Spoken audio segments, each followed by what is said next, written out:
Hi, welcome back to organ practice at St. Paul's here in Kansas City, Missouri.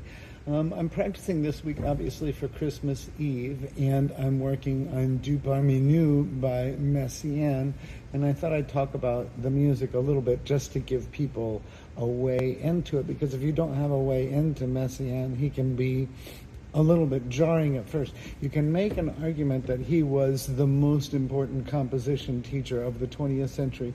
Most people usually attribute that to Nadia Boulanger, but you can make the argument that Messiaen was the most important one because he taught people like Boulez and Stockhausen and a lot of other influential composers, and Messiaen was distinct from Boulanger and that his pupils didn't come out sounding like him. In fact, nobody really sounds like Messiaen. I think some of Toru Takemitsu's music sounds a little bit like Messiaen, but other than that, he wrote his own way and nobody really imitated him, especially his students didn't. So there are a couple things about this piece. Messiaen's music is always very, very religious, and he starts off this piece. Dieu parmi nous means God with us. It's the end of his nativity suite, and he always writes a bunch of French stuff at the top of his words. It says. Parole du communion de la Vierge de l'Église toute entière, which my French is terrible in general, but that means like the words of the communicant, of the Virgin, and of the whole church. Celui qui m'a créé a reposé dans ma tente. The one who created me is resting in my tent. Le Verbe s'est fait chair. Et il a habité en moi. The word was made flesh and dwelt in me. And then there's some more. That's a quote from the Magnificat. So we have clearly the Virgin rejoicing that she is going to bear the Savior for the world. And he starts off with a huge descending passage, right, to give you the image of God coming down into the world, which sounds crazy and like this.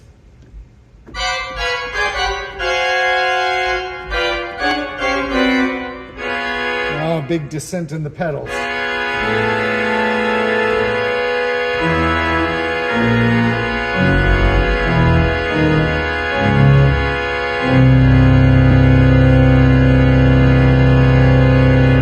It's a big descent. And what he's done in all of that, which you may or may not realize, probably not, is he's used every note available in that original thing. He's filled the entire chromatic space, right? So the whole earth is filled, and quite literally all of our sonic space has been filled because Messiaen has used every pitch. Then, a sharp contrast, we have soft music.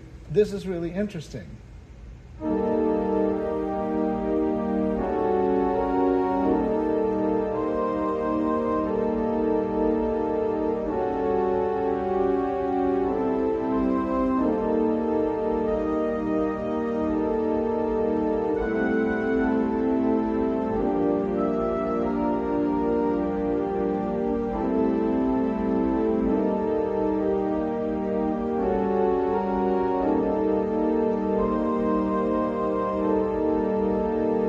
Super tender, super expressive, and it's built on a scale, and it's called an octatonic scale. And what's interesting about the octatonic scale is that in this case he's using this one that sounds like this. You go a half step, a whole step, a half step, a whole step, a half step, a whole step, a half step, a whole step.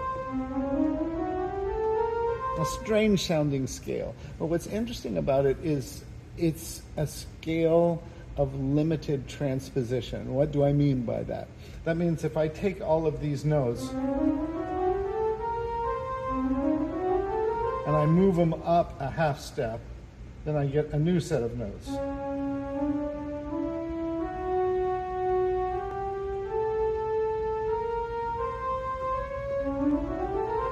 And if I do the same thing again and move them up another half step,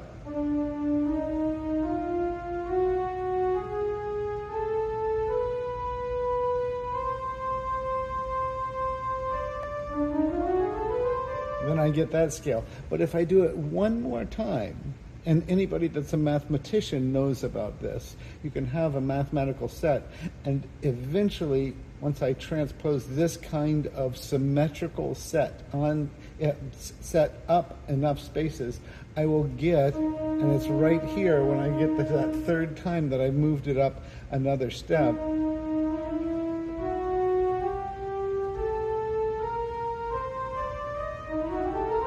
I get the same notes that I started with. So by transposing it 3 times, I wind up with the same notes that I started with. There are several different kinds of scales like this, and Messiaen became obsessed with them.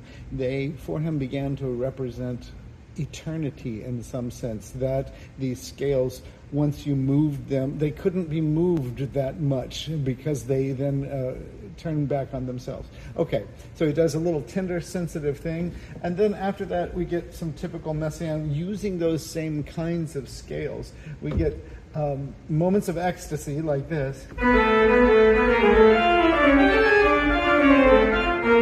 and then a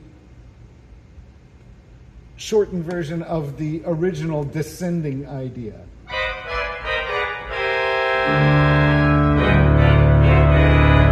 Right? And then more little bits of outbursts.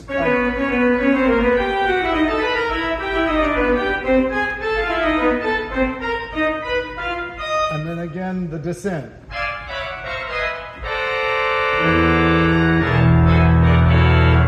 You get the idea.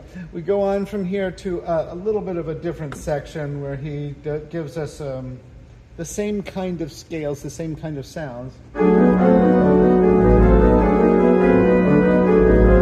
get the idea, and that goes on for a while. And then what's really cool is at the end, after traversing all these different areas, we get the theme from the beginning brought back, but he's rethinking what a French toccata is like. So he's ending the piece. He wants it to be a big, loud French toccata, exciting, fast playing, but he's using those scales of limited transposition, and so it sounds different than a traditional French toccata. Think of the Vidor toccata or something along those lines, where you have you know that thing. This is a little bit different because he's using the scales of limited transposition. But listen to how, when I do it, he's playing the toccata stuff in the hands, the pedal comes in and it starts repeating that descent theme from the beginning.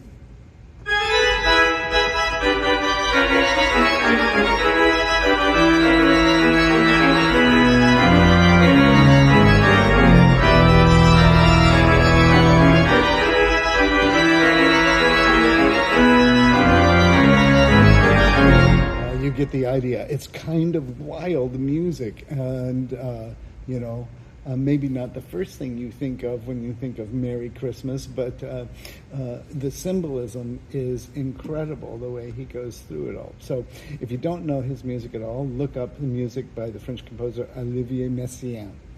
Thanks for listening. Bye.